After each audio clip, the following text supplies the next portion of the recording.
When people are presented with a choice to pursue their calling out in public, out in the world, so that people can see, or to hide it, many people choose to hide it.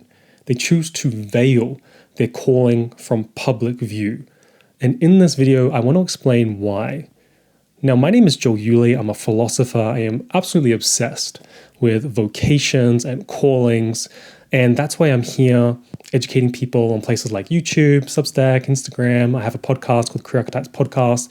It's why I hold an online community called the Unearth Career Archetypes Community, whereby I help people to choose the right career path with conviction by unearthing their very own career archetype.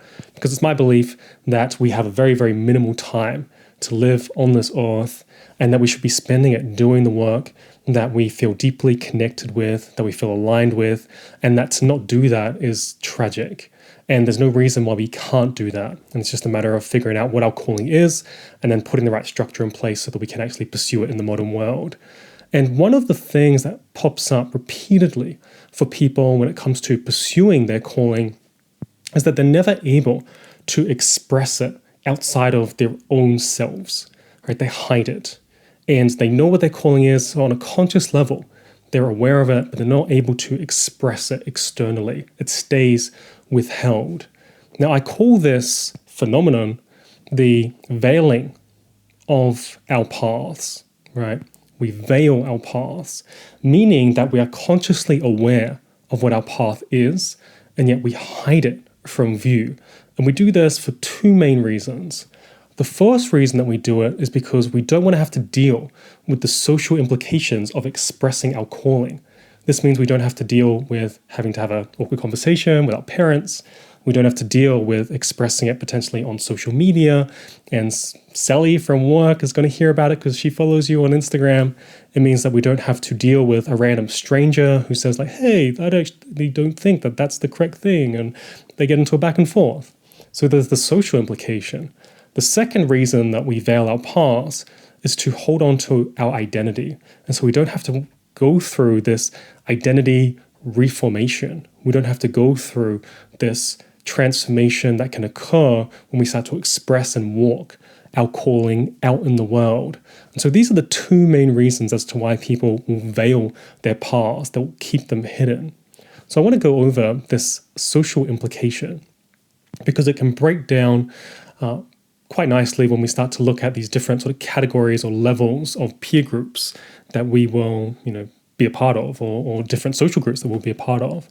If we start to think about the first one, which is the parents, right? Parents will often play a big role in shaping our lives, shaping how we end up walking our paths.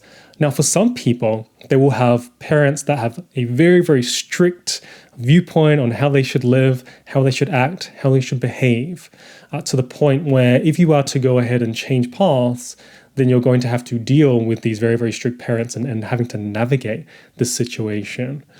I have a student, I remember, and she told me if I go ahead and pursue this different path and I have to break to my parents, that I don't want to be a lawyer, and it's my parents' dream for me to become a lawyer.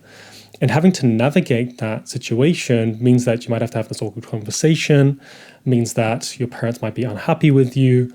And there's this thought that can go through, which is it even worth it? Should I even present it to them or talk to them about it because they might just shut it down? Maybe I should just go ahead and keep it hidden.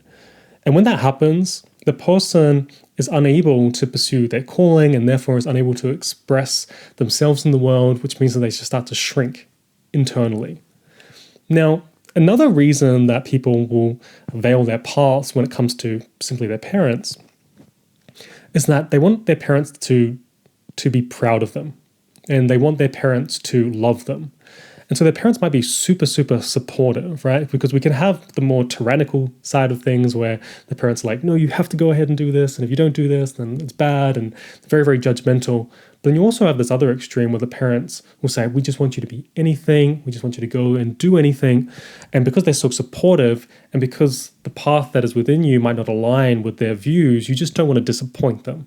And so once again, this still causes you to hide the actual path that you want to be pursuing.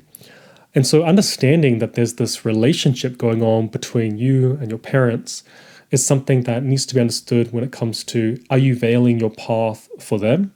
Or are you veiling your path because you don't want to disappoint them?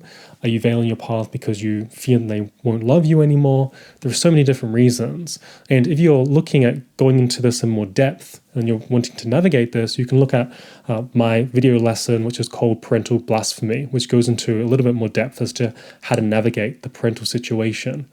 Because for many people, this is quite a big hurdle to overcome. And you'll actually be surprised that many of the people that I've worked with who actually think that, hey, if I start to talk to my parents about pursuing this alternative path, that they're going to hate it, they're not going to support me, and they're actually going to push me aside. And yet the opposite is actually true. And just having a conversation with them actually opens up the door to pursuing different avenues, allowing you to go through that process of transformation and then pursuing your calling in the world. So that's one sort of level of a relationship that needs to be navigated if you start to walk your calling. Another relationship and reason why people will veil their paths is that they have to deal with their peer group, like friends, people that they've worked with in the past, people on social media, and having to deal with this peer group is another reason why people veil their paths. And this can often happen when, they see that there are people around them that have a particular opinion. They have a particular opinion about pursuing a different way of life. I remember when I personally was in the workforce, I knew that there was a very, very judgmental opinion of people that would pursue online businesses or pursue any sort of thing that looked a little bit creative in the online space. And I was actually working in this insurance gig, and there were a lot more conservative types in that workplace, people that weren't willing to really, really take risks. And yet this was very, very different from the online sphere. And just understanding that other people had these judgments and preferences for this particular way of life when it comes to a more conservative way of life automatically had me, thinking and reflecting, well, am I doing something wrong by even thinking about pursuing an alternative path? And this is another reason why the path can be veiled, because you're worried about taking on that judgment from the group. And you're constantly looking externally and thinking, oh, if I pursue this path, then they're going to say something or they're going to judge me. And then if I go ahead and do that and it doesn't work out, then I'm going to have to basically crawl back to the social group and say, yeah, it didn't work out. And they have to say, I told you so. And that can be really, really difficult. Now, the other sort of thing that we've got to think about as well when it comes to veiling the path, or another reason, is that people are worried about this crowd of unnamed, this nameless crowd, whereby there are these people, especially on the internet, that you don't know, they don't know you outside of maybe seeing some posts. And there is some fear that by pursuing your calling, that there is this unknown mob that is going to swarm on you by expressing and walking your calling. This can be really, really dominant for people that have callings where they know that they are going to be in the spotlight. And the reason for this is because the world is moving more and more online, and many of the spotlit paths require this element of having an audience where they're interacting with other people. And so there is this fear of that, hey, if I go ahead and put myself out there, will I even be able to handle fame? Will I be able to handle having some people or a crowd of people watching and observing and seeing what it is that I'm up to? And because that stress is there of that potential future, and anxiety can come up. And people can say, well, that's probably not that worth it. I'm probably not willing to go through that kind of pain. So therefore, I'm not going to pursue my calling. And so once again, they pull their calling back behind the curtain and they hold it behind that curtain so that no other person can see it. And so this once again shows you that there are these different areas of life where, because we realize that we're going to come into contact with them, we don't want them to be seen. So we hold them back. Now, I mentioned a little bit that this often happens because someone has gone through some sort of previous pain. Normally, people have veiled their path because they've shown it a little bit. They've shown a trait. They've shown a pursuit of an interest or a hobby or a passion. And someone has said, don't know if you should go ahead and do that. or someone has even just, they don't even have to say anything, right? They can just give you a look, like, And that interaction might have you thinking, oh, like this is incorrect behavior. I probably shouldn't be doing this. Nobody else is quite, believing in this pursuit. One of the sadder stories that I hear quite repeatedly is when this happens for people that are incredibly creative, oftentimes artistic, and they pursue their creative and artistic interests throughout a lot of their schooling. So they'll go through primary school, they'll go through high school, and many people are saying like, oh, you're amazing at creativity. I love your painting. I love your graphic design on the computer. You should really, really look at pursuing this. And you get a lot of positive feedback. And then there's this transition point where people will go from either high school or they'll go from university or college. And then people will start to tell them, hey, you actually need to start getting real. You need to start getting practical. This whole art creative thing, like it was cool, but it's not going to work for you economically. And you've got to be a little bit serious. And how are you going to be able to afford a house? How can you start a family? How can you support your loved ones by pursuing this type of path? And so for a long period of time, they were told, like, hey, pursue this path. And then all of a sudden, it switches up. And they're told that, hey, you actually can't pursue this. And it's not realistic. And so there is this shock that goes through the system because they thought that, hey, I could sort of pursue this path. I was kind of always doing it. And then they're told that, hey, you can't do it. And then they veil their path. So they always knew that they wanted to pursue something creatively, and then suddenly it's veiled because they no longer want to share this part of themselves or express this part of themselves, and they hold it within. And this is where you get the tragic stories of people that are in the more corporate world, doing things. They might be slightly creative tasks within the corporate world, but they're more mechanically creative, or they're done for a specific agenda within that business that doesn't align with your truth and with the person that you actually want to become.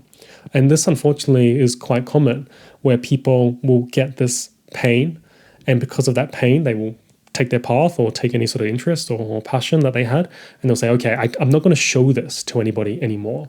I'm not going to reveal this part of myself anymore, because that one time where I did, where I was completely, nude in a way, expressing myself out in the world, it's like, oh, shame, oh, anxiety, oh, they said it's not going to work. I'm going to hold that part of myself back. And this sort of story needs to serve as this reminder in a way that, hey, they don't actually know the truth of how a path can unfold for somebody that is creatively inclined or has a path that is alternative. What they are seeing is a narrative that was probably passed to them that, hey, you probably shouldn't pursue this path because of these the narrative of creative people can't pursue or can't pay their bills, or the starving artists can't pay their bills, is one way that people will frame it, which just isn't true, especially in the modern era.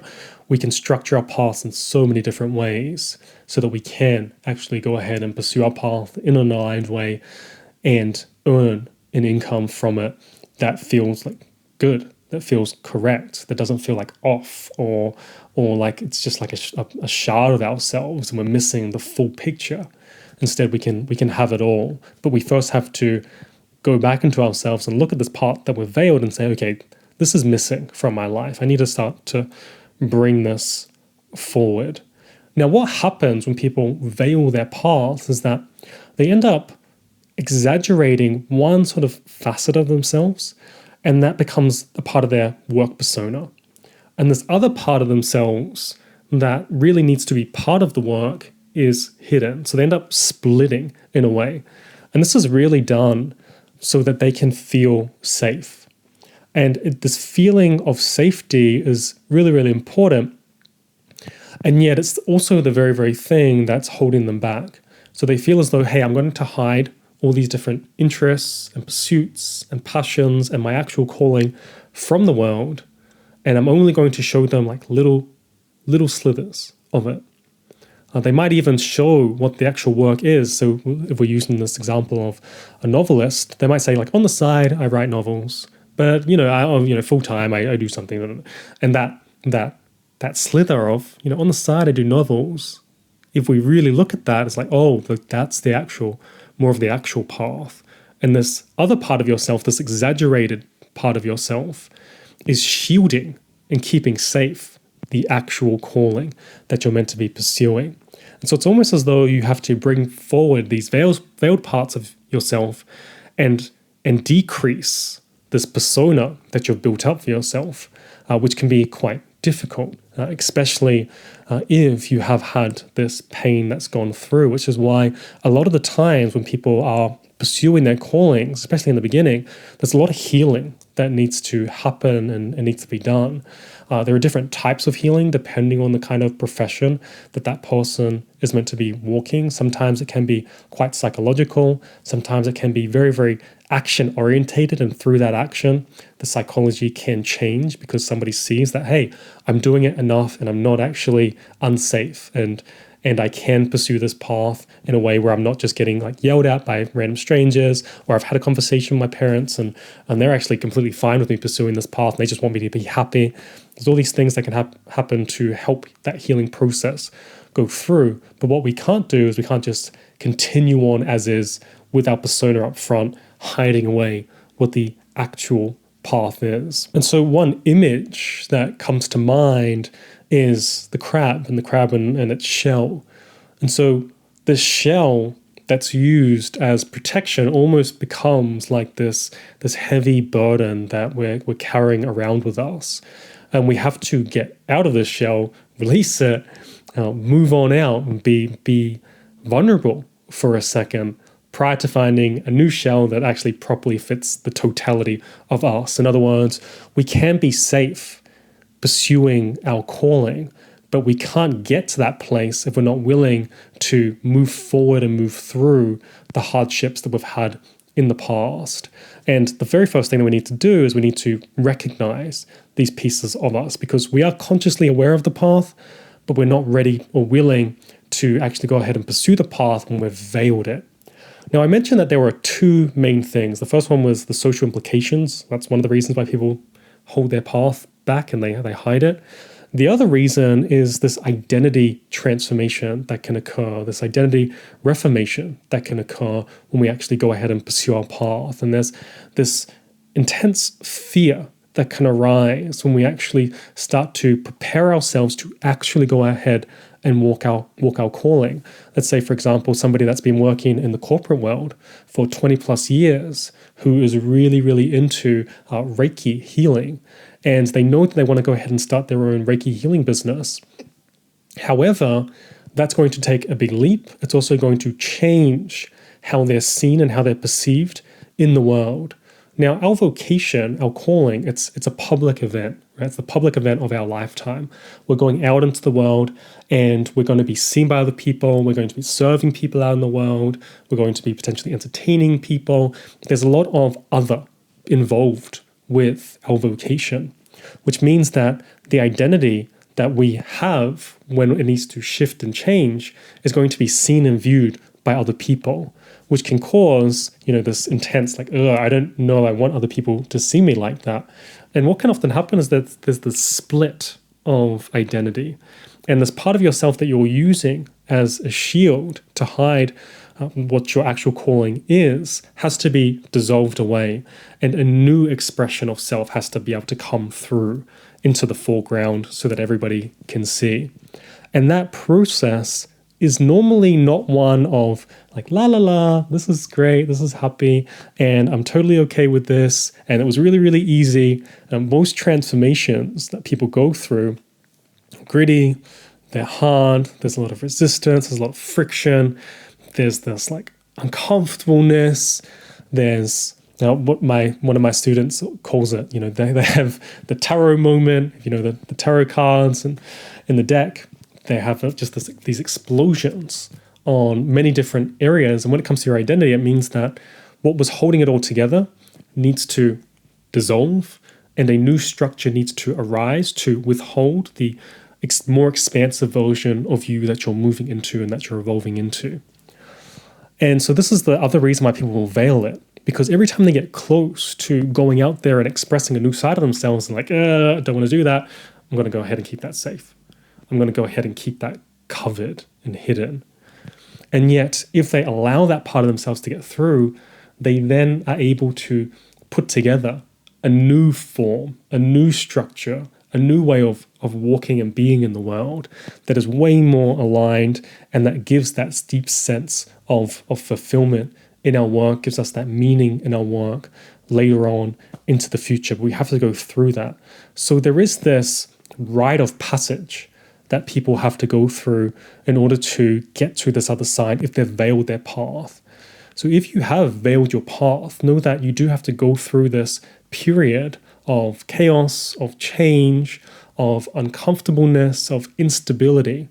But on the other side is a much stronger, more grounded, foundational structure that you can sit in and be you in and properly express yourself out in the world.